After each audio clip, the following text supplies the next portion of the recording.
Give me control of a nation's money, and I care not who makes its laws. Mayer Amschel Rothschild. Before banks, before paper, before numbers on a screen, humanity traded salt, cows, and shells to survive. But somewhere along the way, money became a weapon, a system designed not just to trade, but to control. This is the untold story of how money was hijacked and how the elites rewrote the rules of the world. In the beginning, humans bartered. One goat for a sack of grain. No middleman, no interest, no debt.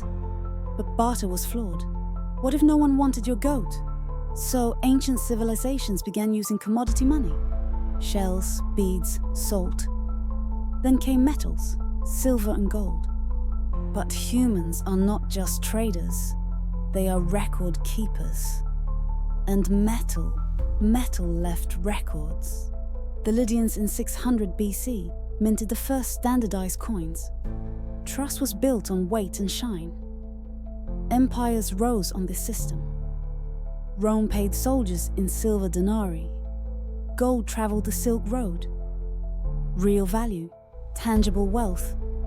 But paper changed everything. Paper replaced weight. Trust replaced substance. And the game changed. In the 11th century China, Song dynasty merchants began using paper notes, backed by real coins stored elsewhere. This idea spread like fire.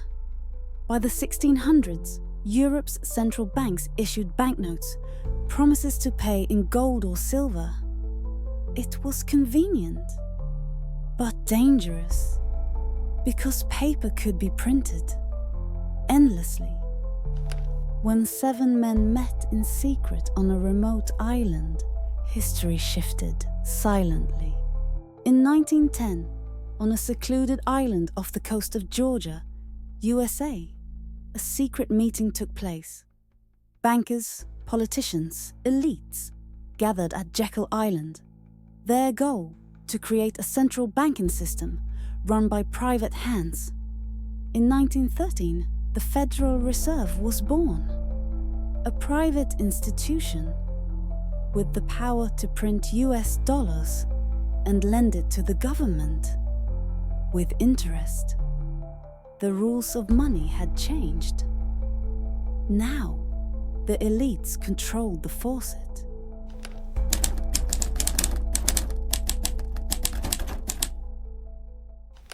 The strength of a nation's currency is based on the strength of that nation's economy. And the American economy is by far the strongest in the world.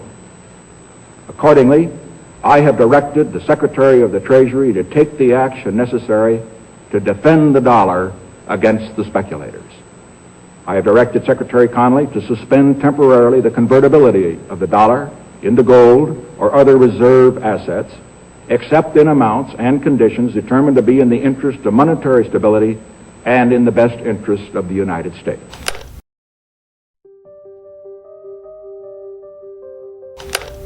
For decades, the US dollar was backed by gold, until one shocking moment in 1971. President Richard Nixon, in a late-night broadcast, ended the gold standard. The dollar became fiat, backed by nothing but faith. And yet, the world had no choice. Oil was priced in dollars. Trade flowed in dollars. The petrodollar was born. The US printed, and the world obeyed.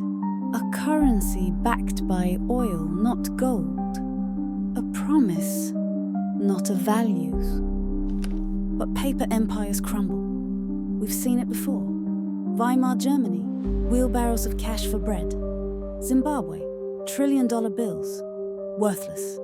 Venezuela, empty shelves, broken dreams, inflation, recession, collapse. All symptoms of the same disease. Centralized, manipulated money. What if the system wasn't broken, but built this way? Today, the game continues. Banks inflate. Debts rise, inequality grows, and still, the same families, the same institutions, the same names, pull the strings behind the curtain. The question is, will we keep playing their game? Or will we remember how it all began? History has been rewritten by those in power, but you're not like the rest.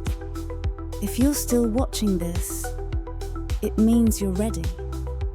Hit that subscribe button and see what they don't want you to see.